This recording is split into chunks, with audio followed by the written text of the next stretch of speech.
This episode of Dispatches from Planet Albany is brought to you with support by New York State United Teachers, which represents more than 600,000 educators and school-related professionals in New York. Dispatches is also supported by the public affairs firm O'Donnell and Associates. For more information, check out o'donnellsolutions.com.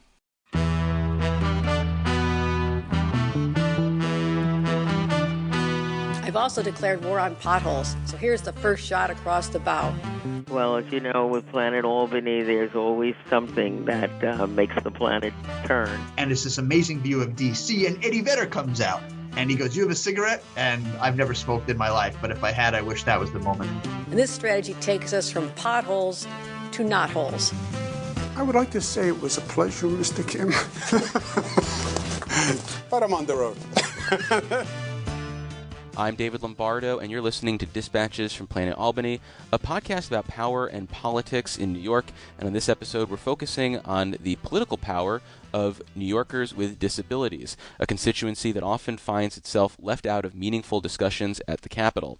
I was interested in this topic because in September, the 504 Democratic Club, or 504 Democratic Club, I'll learn how they're described in a second, an advocacy group for people with disabilities, backed Lieutenant Governor Antonio Delgado's long-shot bid to wrest the Democratic gubernatorial nomination away from incumbent Kathy Hochul. And we're joined by the group's president, Mike Schweinsburg. Thanks for making the time, and welcome to the show, Mike. Well, thanks for having us. It's a pleasure to be here. So do you guys go by 504, 504? 504. You should know that our namesake is Section 504 of the Rehabilitation Act of 1973. It was the first legislation that codified our civil rights. So, as you know, it's clearly made evident from the start of this conversation, I had never heard of the 504 Democratic Club until Delgado's campaign announcement. So can you talk about the organization's role in New York Democratic politics specifically? Sure. For example, what kind of races have you focused on in the past? How many members do you have? Where are you sort of located? Let me first say that we are one of only 3 citywide clubs. You'll note that almost every other Democratic club you speak with or are aware of is limited to a certain assembly district. We're citywide, all 5 boroughs. So that means that we get involved in all races, congressional, statewide races, from the governor on down, right? And then on city level, all citywide offices, mayor, comptroller, public advocate, and 51 council seats. We don't get involved in the selection of the speaker. Well, what does your involvement in political races look like? Are you donating money? Is it about mobilizing your membership? Is it about just having that stamp of approval from a disability rights advocacy group? How do you guys actually sway an election one way or another? So I've been doing this for 25 years, and we had minimal impact on what was going on. I became president about 8-9 years ago, and the first thing I did with these, I know all the elected officials, of course, because we have them in for endorsements, and we go to their events, they come to our events. It's, we have strong relationships with elected officials from Washington, Albany, and City Hall. So what I told them in the beginning was, going forward, we're done asking. We're demanding. We are the largest minority, by far. Don't go by the decennial sentence. It's lies and bullshit. You know that census is purpose to decide funding and priorities for policy. And I think, as you rightfully said earlier, disability community gets very little attention, despite the fact that we're largest minority. Let me qualify that. Go to the CDC website. They do an extensive survey every year, and every year we've been watching it going up, but of course there wasn't one for July of 2025, but the last one posted was July of 2024, and that showed that 28.7% of adults have a disability. Doesn't include our kids. So we're talking about over 30% of the population. But more than that, there's the larger disability community. That's what we're focusing on. Our families, our friends, coworkers, fellow students, allies, caregivers, all those with whom disability rights and disability justice really resonate, when you count them up, we're the vast majority of Americans. Well, how are you mobilizing that group, though, and the people who you say care about this? Because when we see polling on issues that people want, say, focused on during the legislative session, disability rights is not in the top 10. It's not something people volunteer. It would be if it were a selection. If they did it instead of, yeah, you're right. There's too little attention paid off the top of their head, and I'll tell you why. They don't. The only barrier remaining that I can see is they still don't know how to talk about us. But when I think about a group the size you're talking about, 30% of the population, if that's a population that votes on that issue, if that's something that actually motivates them over anything else in the polls, you would expect that politicians would be responsive in their political messaging and then once in office. But it doesn't seem like that's the case. Well, it's changing. It's changing. We have a race down here, a city council race. Virginia Maloney. Crowded field, half a dozen candidates, presidents of other clubs. I mean, it was a mess. What lifted her, she'll tell you, that what lifted her away from that pack was the fact that she emphasized disability. Her campaign, first campaign I know of, to go for accountability, affordability, and accessibility. But heretofore, elected officials don't know how to talk about it. They don't know, there's so many terms being bandied about: differently abled, other able, all these euphemisms that mean nothing. Listen, and here's the education we give to every elected official. Don't worry about it. We're not going to get upset with you if you call us handicapped. We won't like it. We'll correct you. But we're not going to be upset because they don't know. But just know in your heart of hearts, there are two kinds of people in this world: disabled and non-disabled. Don't use able-bodied. Look at me. I've got 2 eyes, 2 ears, 2 arms. You can't see the legs, but I got a set of legs too. And I would be what you would call able-bodied, right? But I'm not. I'm disabled. So that's it. It's, they can't get a grasp on how to talk about us. So rather than embarrass themselves, they just don't talk about us. You're in politics. I can see that from what's behind you. So you must know of the ego of candidates and elected officials. Anybody who thinks that they can solve all the problems for 150,000, million, 20 million, 350 million, it's going to have an oversized ego to begin with, right?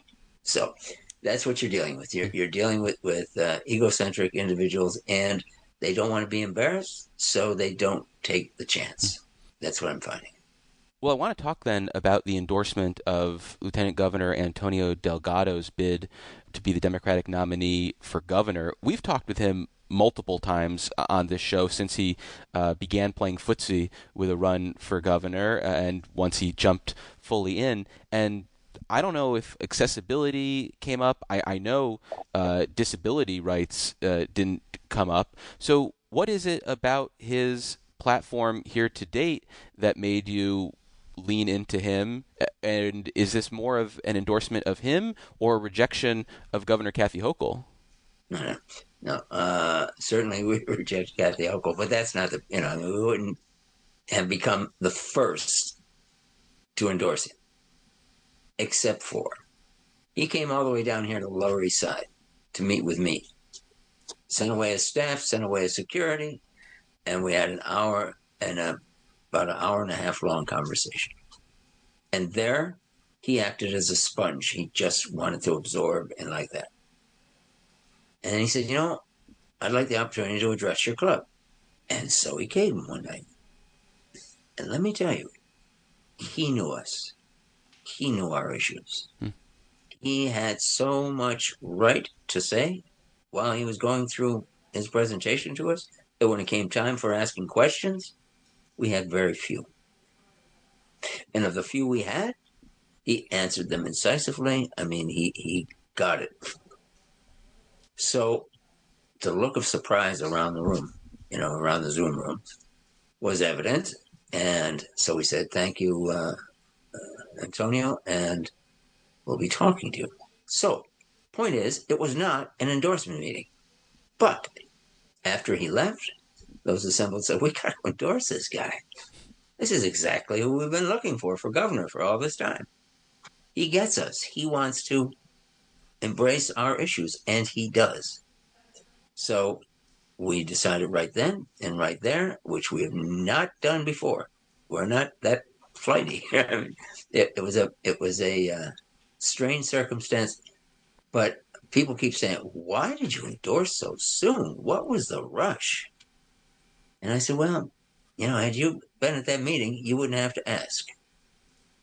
It was about how much he cared and how much he was aware of what our community needs, and his commitment, we believe, to be he had ideas that we didn't suggest. And he's come through. I'm a founding member of a group called NIPAN. You know them? Mm-hmm. Right. And I'm on their executive committee. And last night, actually, that's telling tales out of school, isn't it? That's okay. You can go for it. No, I can't.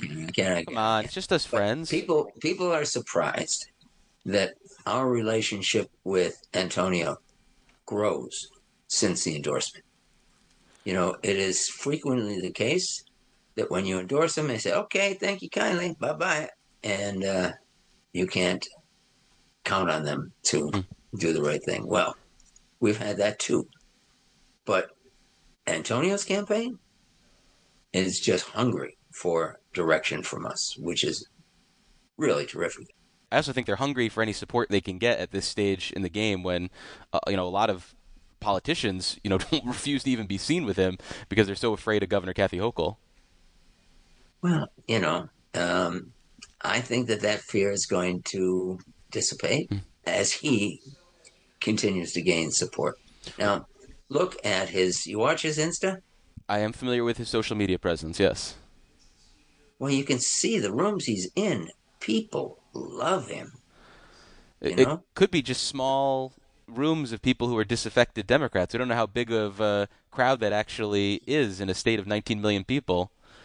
Oh, you said the word right, disaffected Democrats. Mm-hmm.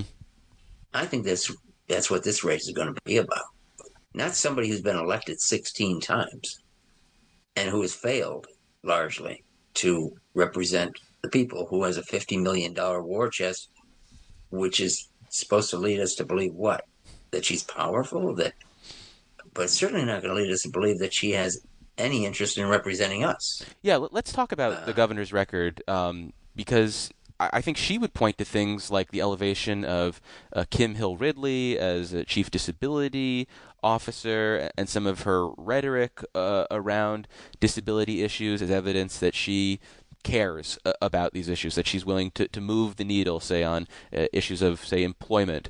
What do you view as her? Really? I'm saying how she would promote it. I'm saying, so now, how would you handicap or review the 4 years? It's a simple thing. You brought up Kim Hill. Yeah. Right? For years, the legislature has passed a bill to create an office for people with disabilities. Because today, almost everything officially is handled by OPWDD, Office for People with Developmental Disabilities. Now that's a big concern, a big issue, and really deserves its own attention, instead of the weight of the whole disability community coming down on them. So it's a sensible thing. The legislature realizes it. She vetoed it. And in her veto, she said, but I'm going to create my own, what does she call it, task force or something, under my control. Or she didn't call it under her control, but in fact, we knew right away what she meant. Now, we have a history with this kind of thing. Cuomo did likewise. He vetoed it and said, I want to create my own. And he took a guy who was doing wonders at the MTA, Alex Alguden, a activist and advocate, truly effectual person who was working with Andy Byford.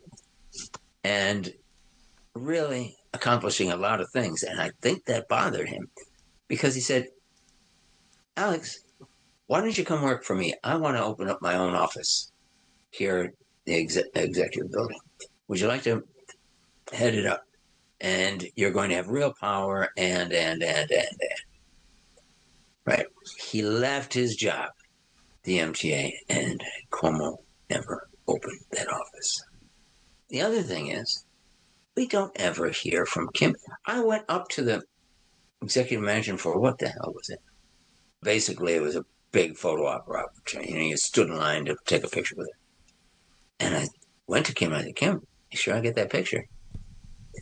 It's 3 or 4 years later, I still ain't got that picture. We can't reach Kim Hill, right? She's not reachable. Go ahead and try and call her.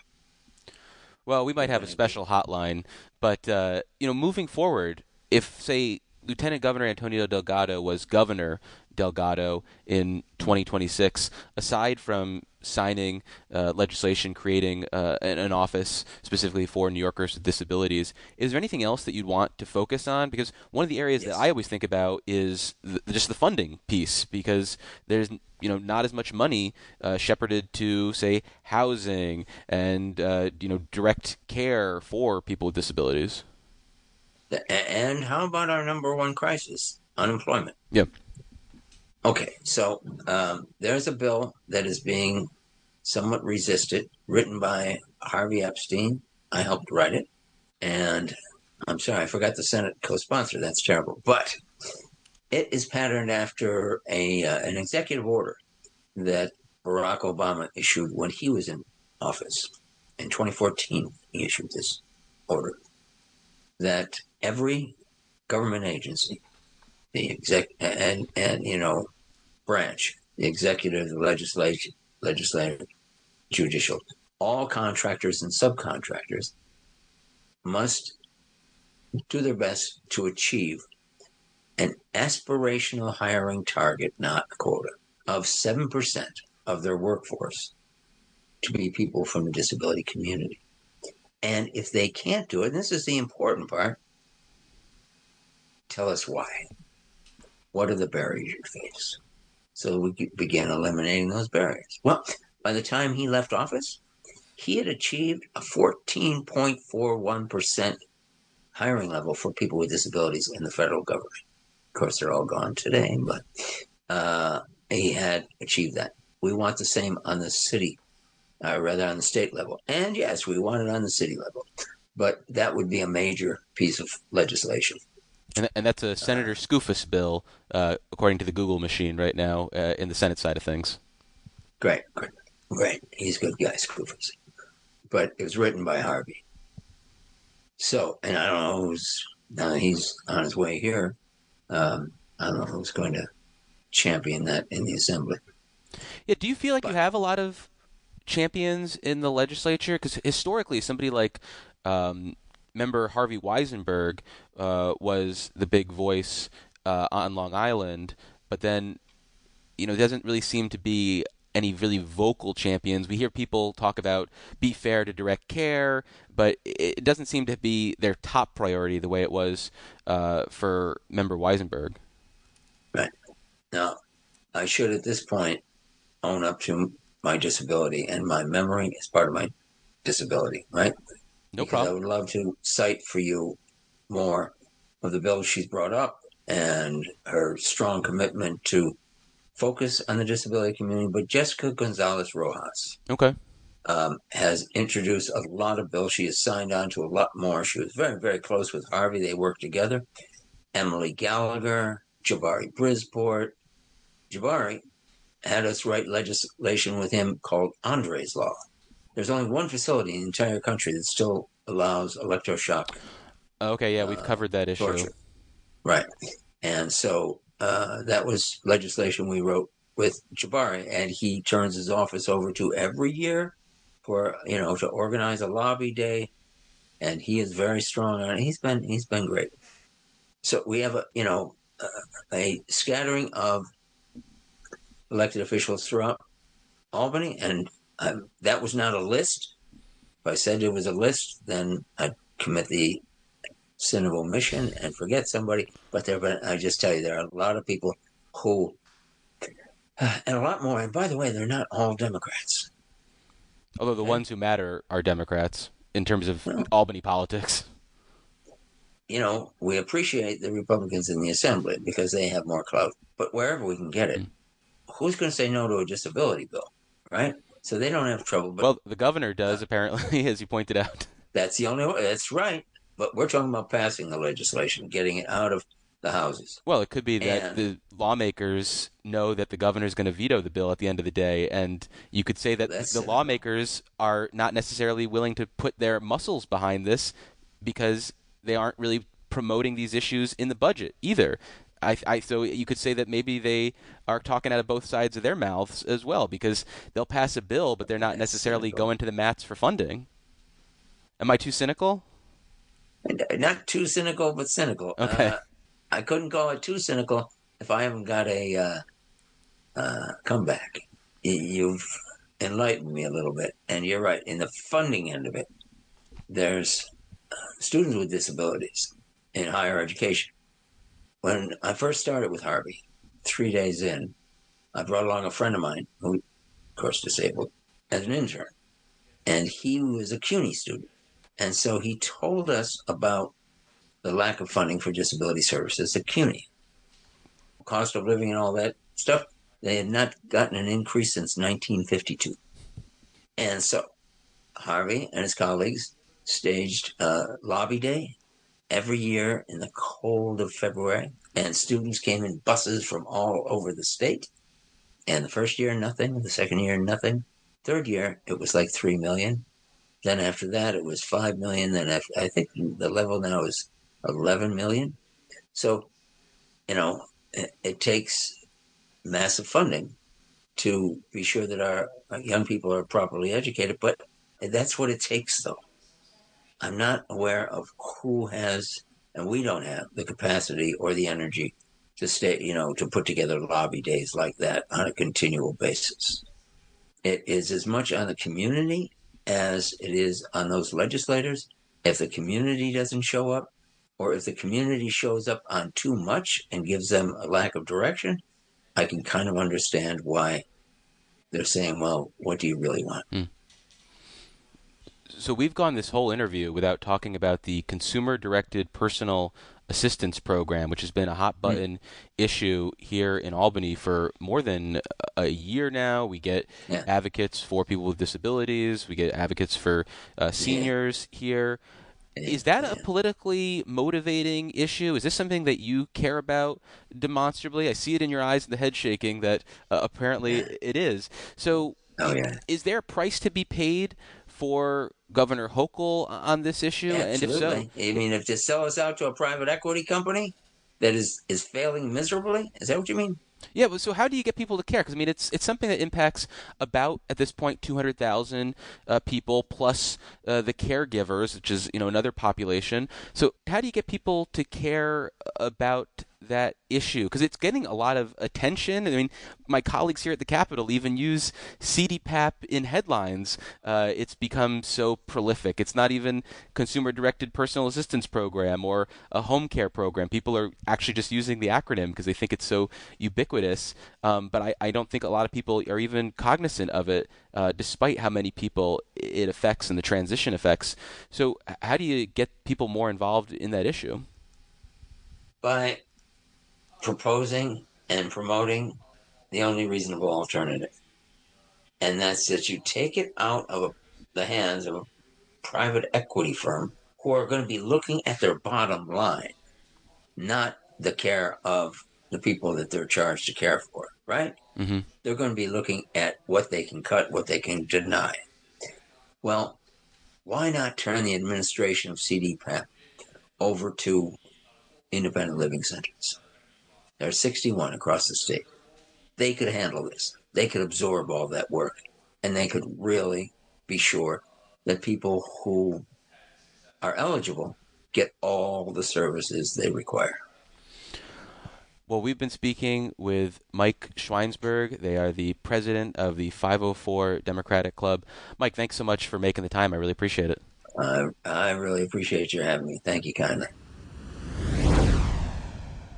For more than 100 years, the New York State Association of Counties has served as the united voice of New York's county leaders, fostering excellence in county government and advocating for sustainable funding and sensible legislation that protects local taxpayers and the essential services they rely on. Learn more at nysac.org. And we're back with Working Rules, and our guest is Dan Clark, author of the Capitol Confidential newsletter.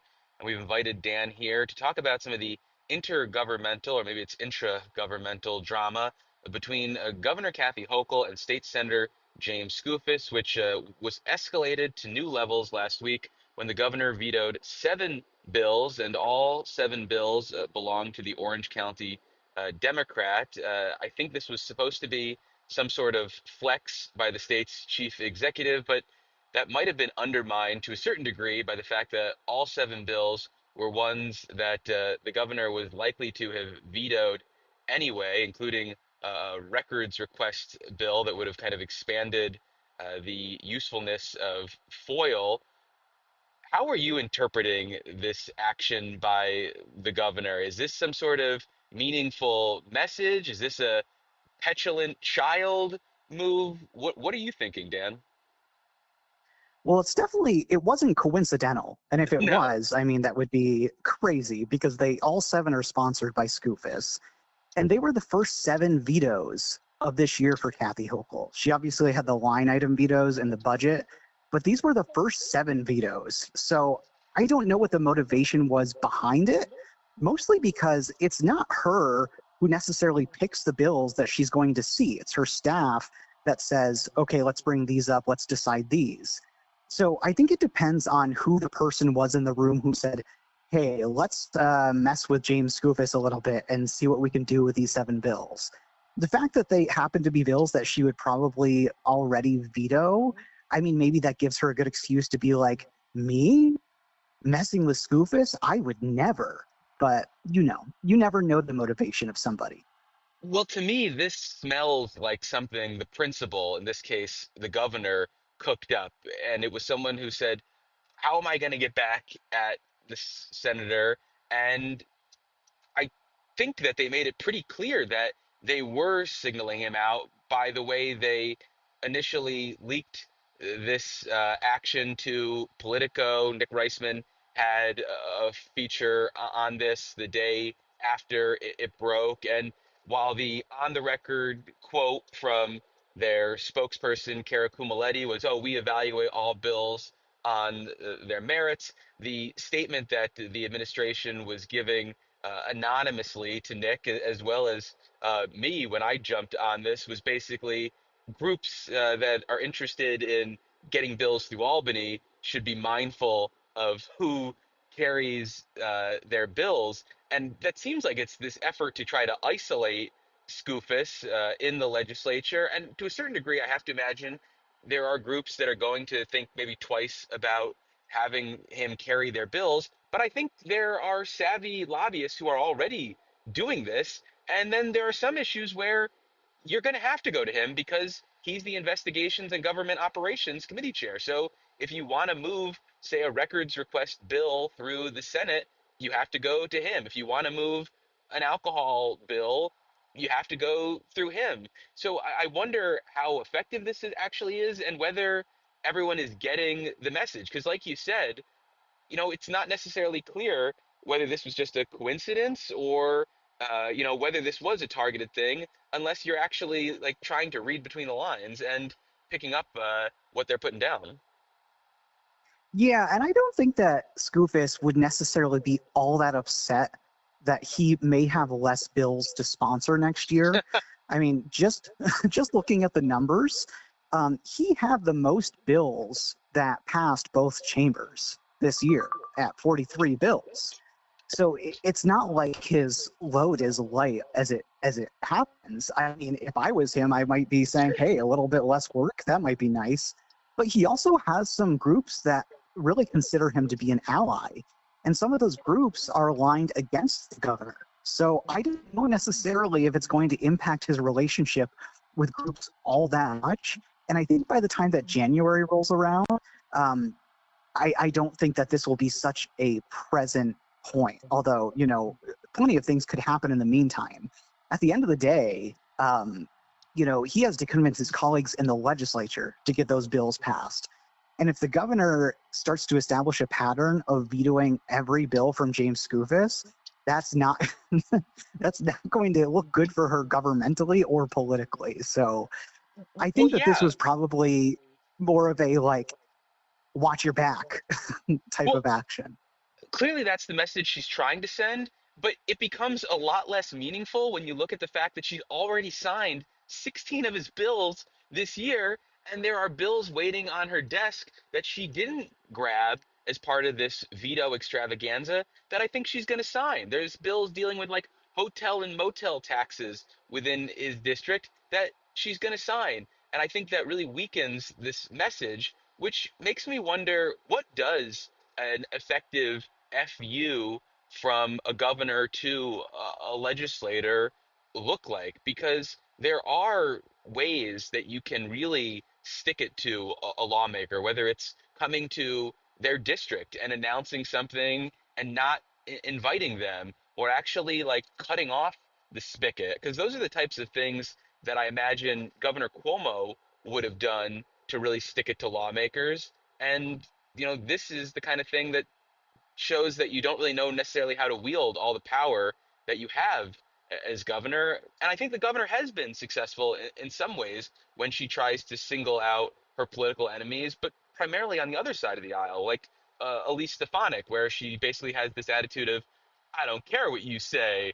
And I wonder if something like that would have been more effective than this action against Skoufis, which clearly suggests that he got under her skin. So how do you think a governor who wants to, send a message could do so in a more effective way, Dan? Well, I mean, if it was a Governor Andrew Cuomo who was in this Capitol right now, what he would have done, I have to disagree with you, what he would have done is dig up some damaging personal information on James Skoufis and then leak it to the press. Genuinely, that's what his team would have done. I think that she wants to balance because she doesn't want to be seen with that bullying attitude, right? She doesn't want to be seen as antagonistic to the legislature or to any particular legislator. But I think that she could, in her own public statements, push back a little bit more individually. I think that she was really effective earlier this year during the discovery debate when there were disagreements, obviously, with Democrats and district attorneys. At the end of the day, Hochul started to hold events by herself with advocates and with law enforcement officers saying these lawmakers in the legislature just don't see the safety concerns that these professionals and victims do. And I think that was a very effective way to get their attention.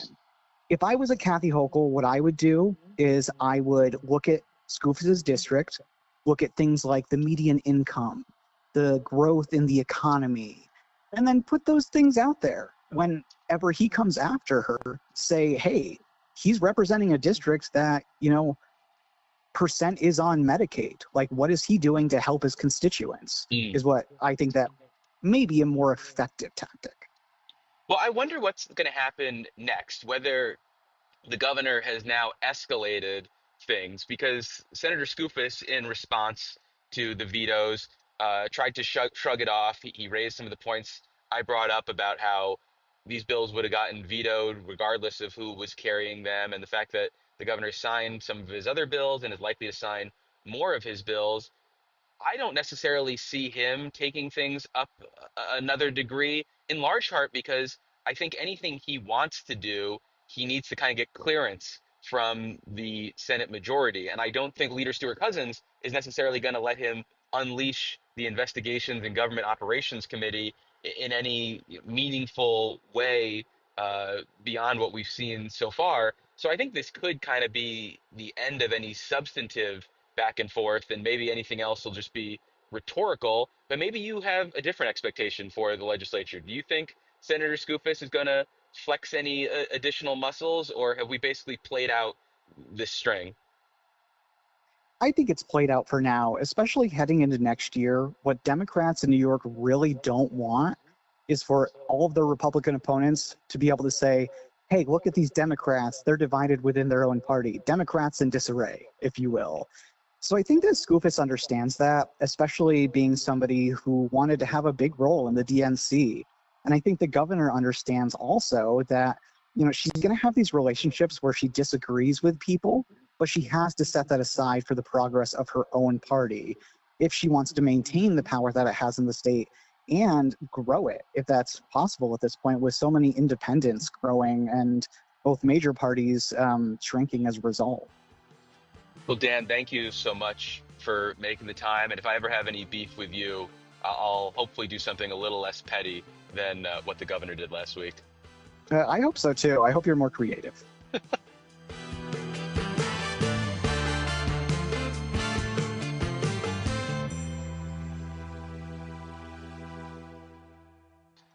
And you're able to hear me okay? Yeah.